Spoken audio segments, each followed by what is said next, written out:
Todos han oído hablar de Ciro, todos conocen a Esther.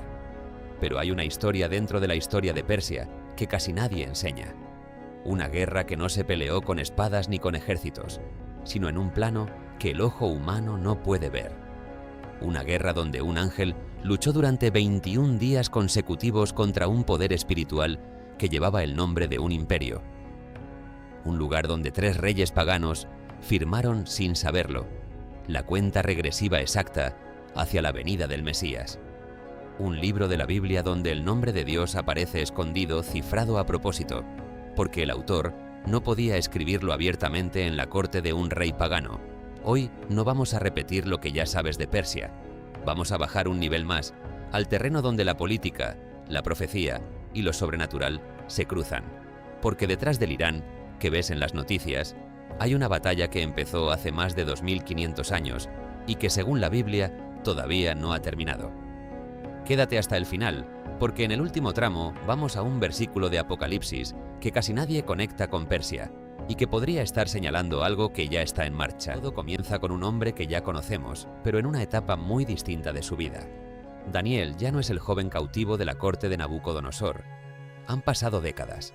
Es anciano, ha servido bajo 4 reyes distintos, ha sobrevivido al foso de los leones y ahora vive bajo el imperio persa, en los días del rey Ciro. Y entonces, un día, Daniel entra en un ayuno de 3 semanas. No come pan, no prueba carne ni vino, no se unge. Está buscando a Dios con una intensidad que pocas veces vemos en la Escritura. Y al cabo de 21 días, algo se le aparece junto al río Tigris. Un ser de aspecto imponente, vestido de lino, con un rostro como relámpago y ojos como antorchas de fuego. Daniel queda sin fuerzas, postrado en tierra. Y entonces ese mensajero celestial le dice algo que cambia por completo la forma en que debemos leer la historia de los imperios. Le dice: desde el primer día que dispusiste tu corazón, fueron oídas tus palabras, y a causa de tus palabras yo he venido, mas el príncipe del reino de Persia se me opuso durante 21 días, pero Miguel, uno de los principales príncipes, vino para ayudarme. Detente un segundo en esto. La oración de Daniel fue escuchada el primer día, pero la respuesta tardó 21 días en llegar, porque en el camino hubo una batalla. No una batalla política, no una guerra entre ejércitos persas y babilonios, sino un enfrentamiento entre un mensajero de Dios y una entidad espiritual identificada como el príncipe de Persia. Y ese enfrentamiento fue tan intenso que el ángel enviado tuvo que pedir refuerzos, el arcángel Miguel. Esto abre una puerta teológica enorme. La Biblia parece enseñar que detrás de los imperios y las naciones humanas hay estructuras de poder espiritual, entidades que influyen, que resisten, que se oponen al propósito de Dios en la tierra.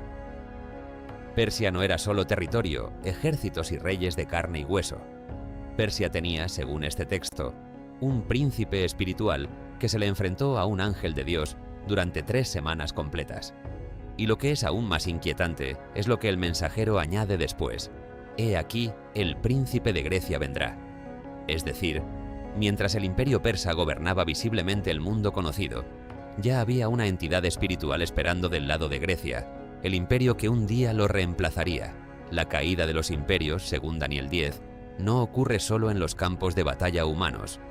Ocurre primero, o al mismo tiempo, en una dimensión que nosotros no vemos.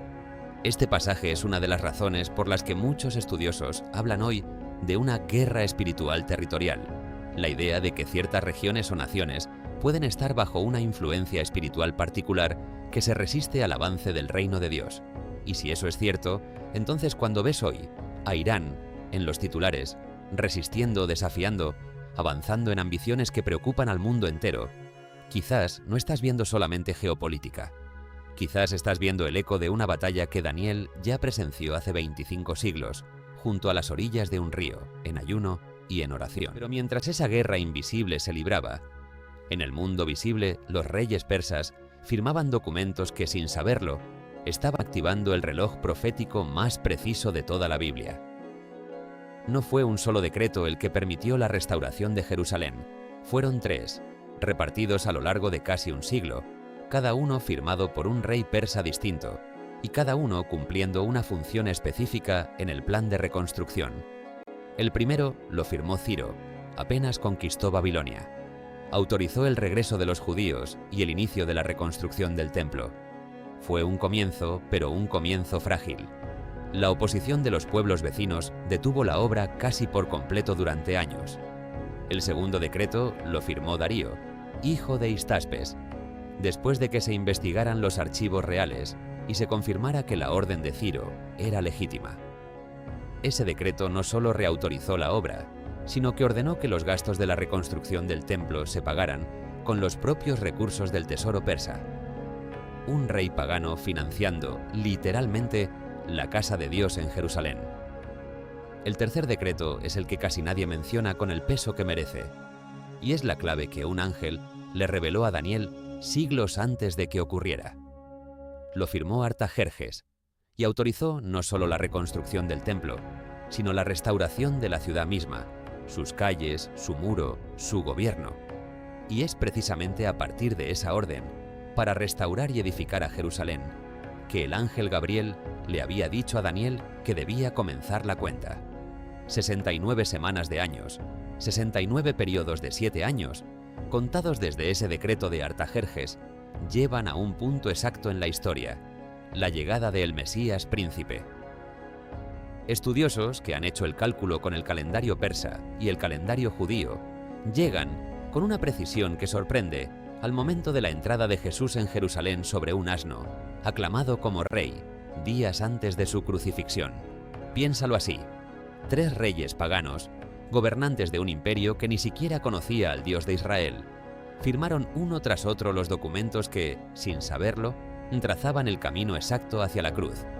El imperio persa no solo devolvió a un pueblo a su tierra, sin saberlo estaba escribiendo la fecha de la venida del Mesías en sus propios decretos administrativos. Entre esos decretos hay un hombre cuya historia rara vez se cuenta con el detalle que merece: Nehemías. Nehemías no era profeta, ni sacerdote, ni general. Era copero del rey Artajerjes, un cargo que hoy sonaría menor, pero que en la corte persa era una posición de máxima confianza. El copero probaba el vino del rey antes que él, lo cual significaba que, si alguien intentaba envenenar al monarca, el copero moriría primero. Era, literalmente, un hombre que vivía cada día dispuesto a dar su vida por el rey. Un día llegan noticias desde Jerusalén. Los muros de la ciudad siguen derribados, sus puertas quemadas, el pueblo vive en vergüenza y peligro. Nehemías, al escuchar esto, se sienta y llora, ayuna y ora durante días. Pero hay algo que lo paraliza. Nadie puede presentarse ante el rey con el rostro triste. La ley de la corte era clara. La tristeza en presencia del rey podía interpretarse como traición o mala señal y podía costarle la vida. Y sin embargo, un día el rey nota su rostro decaído y le pregunta qué le sucede. Nehemías, en ese instante, hace algo que el texto describe con una honestidad conmovedora. Ora en silencio, en cuestión de segundos, mientras el rey espera su respuesta. Y entonces se atreve a hablar.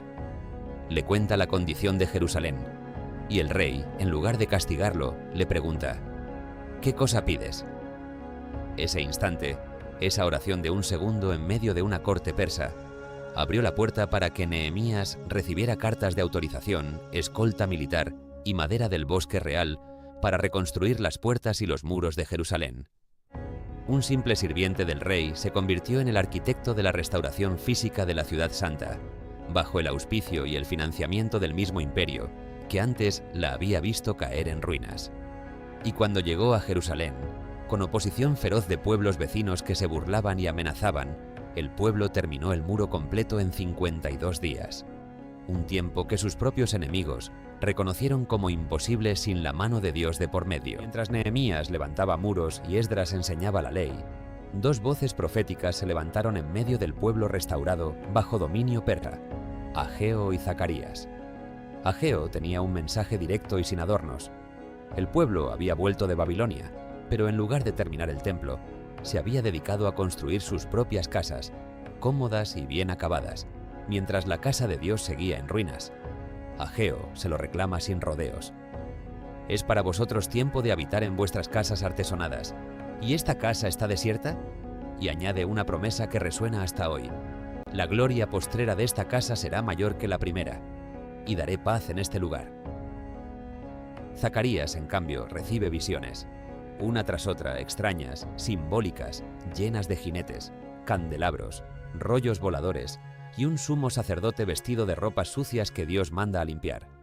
Pero entre todas esas visiones hay una que atraviesa los siglos, la imagen de un rey que viene justo y salvador, humilde y cabalgando sobre un asno. Esa misma imagen que, siglos después, se cumpliría literalmente cuando Jesús entrara en Jerusalén, días antes de su muerte, exactamente en la ventana de tiempo que el decreto de Artajerjes y la profecía de Daniel habían señalado. Es notable que estas profecías mesiánicas tan específicas no nacieran en la época dorada de David o Salomón, sino en medio de un pueblo pequeño, pobre, bajo el dominio de un imperio extranjero. Dios eligió hablar con más claridad sobre el Mesías precisamente cuando su pueblo estaba más débil, más disperso, más dependiente de la misericordia de una potencia pagana. Ya conoces la historia de Esther, la reina judía, el edicto de exterminio, la valentía de presentarse ante el rey sin ser llamada. Pero hay un detalle que casi nunca se menciona y que en el idioma original es asombroso. El libro de Esther es el único libro de toda la Biblia hebrea donde el nombre de Dios, Yahweh, no aparece ni una sola vez de forma explícita, ni una mención directa a Jehová, ni una oración formal, ni un «así dice el Señor». Y durante siglos, eso generó debate entre los estudiosos judíos. ¿Por qué el nombre de Dios está ausente de un libro que forma parte de las Escrituras? Pero cuando los eruditos examinaron el texto hebreo con detenimiento, encontraron algo que parece deliberado. En al menos 4 pasajes del libro, las primeras letras, o en algunos casos las últimas letras, de 4 palabras consecutivas forman, en acróstico, las 4 letras del nombre sagrado de Dios, escondidas dentro del texto como una firma invisible, como si el autor, viviendo en la corte de un imperio pagano, donde mencionar abiertamente al Dios de Israel podía ser peligroso o inapropiado, hubiera decidido tejer su presencia en el tejido mismo del idioma, visible solo para quien supiera leer entre líneas. Es una imagen poderosa de lo que fue la experiencia judía en Persia entera. Un pueblo que no podía hablar abiertamente de su Dios en la corte del imperio, pero cuya fe seguía tejida, silenciosa y firme, en cada decisión, en cada ayuno, en cada acto de valentía. Dios no aparece nombrado en Esther, pero su mano se ve en cada coincidencia. El insomnio del rey la noche exacta, la lectura casual de las crónicas, el momento preciso de la petición de Esther. El silencio del nombre no es ausencia, es presencia disfrazada. Hay otro dato que pocas veces se conecta con la Biblia: la identidad histórica del rey de Esther, Asuero, es prácticamente el mismo gobernante que los libros de historia conocen como Jerjes I, el rey persa que lideró la invasión más masiva jamás organizada contra Grecia. Es el mismo rey cuyo ejército, según los historiadores clásicos, se enfrentó a un puñado de guerreros espartanos en un desfiladero angosto, y cuya flota fue derrotada poco después en una batalla naval decisiva que cambió el rumbo de la historia occidental. El banquete de 6 meses que menciona el libro de Esther, ese despliegue de riqueza y poder al comienzo de la historia, coincide con el periodo en que este rey habría estado reuniendo a sus generales y nobles para planear precisamente esa campaña contra Grecia. Es decir, mientras en el palacio de Susa se gestaba en secreto un decreto de exterminio contra el pueblo judío y una joven huérfana era coronada reina sin que el rey supiera su origen, ese mismo monarca estaba a punto de embarcarse en una de las campañas militares más ambiciosas de la antigüedad, la misma que, según Daniel, sería el macho cabrío de Grecia, el que finalmente detendría, no muchos años después, arrasando con el imperio persa como una tormenta. 2 historias, la política mundial y la supervivencia de un pueblo pequeño, corriendo en paralelo bajo el mismo techo, en el mismo palacio, casi en las mismas semanas. Y ahora llegamos al punto que casi nadie conecta. La mayoría de los canales que hablan del destino profético de Irán se detienen en la guerra de Gog y Magog, en Ezequiel 38 y 39. Pero hay otro pasaje, en el libro de Apocalipsis, que apunta en una dirección distinta, y que muchos estudiosos ubican geográficamente en la misma región. En Apocalipsis 16, en la visión de las 7 copas de la ira de Dios, leemos que la sexta copa se derrama sobre el gran río Éufrates y que sus aguas se secan para que estuviese preparado el camino a los reyes del Oriente.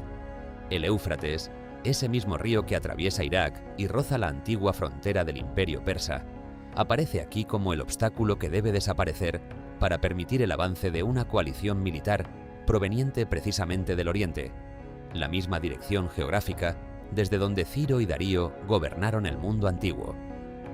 No sabemos con certeza a qué naciones específicas se refiere este pasaje, y cualquier canal que te diga con total seguridad esto es exactamente tal país, está yendo más allá de lo que el texto permite. Pero la dirección geográfica es innegable. El Oriente, la misma región desde donde Persia gobernó, desde donde los magos partieron hacia Belén y desde donde, según Ezequiel, se levantará parte de la coalición contra Israel en los últimos días. Lo llamativo es que la Biblia, en dos libros completamente distintos, escritos con siglos de diferencia, por autores que jamás se conocieron entre sí, señalan una y otra vez hacia la misma región del planeta cuando hablan de los eventos finales de la historia. Y esa región tiene, hoy, un nombre: Irán. Empezamos este video hablando de una guerra invisible, la que un ángel libró durante 21 días contra el príncipe de Persia. Y quizás la pregunta más honesta con la que podemos cerrar no es ¿qué va a pasar con Irán?, sino esta otra. Si esa batalla espiritual descrita en Daniel 10 fue real, hace 25 siglos, ¿por qué pensaríamos que ya terminó? La Biblia no presenta a Persia como buena ni como mala de forma absoluta. La presenta como lo que en realidad son casi todas las naciones en la Escritura, un escenario donde la libertad humana, las decisiones de reyes y pueblos, chocan y se entrelazan con un propósito mayor que ellos mismos no pueden ver del todo. Ciro liberó a un pueblo sin conocer a su Dios. Amán quiso destruirlo y fue destruido él mismo. Nehemías se atrevió a temblar delante de un rey y reconstruyó una ciudad. Y en el medio de todo eso, un ángel, un nombre escondido y decretos que, sin que sus firmantes lo supieran, marcaban el calendario exacto hacia la cruz. ¿Tú qué crees? ¿Sigue activa hoy esa misma tensión espiritual detrás de lo que vemos en las noticias sobre Irán? Déjamelo en los comentarios, léelos todos. Y si este ángulo de la historia te abrió los ojos a algo que no habías visto antes, dale like y comparte el video, porque así sabré que quieres que sigamos cavando más profundo en las capas ocultas de la profecía bíblica. Y si quieres seguir esta línea, tengo otro video esperándote en pantalla ahora mismo sobre la batalla espiritual de Daniel 10 y lo que significa hoy para nosotros. Bendiciones.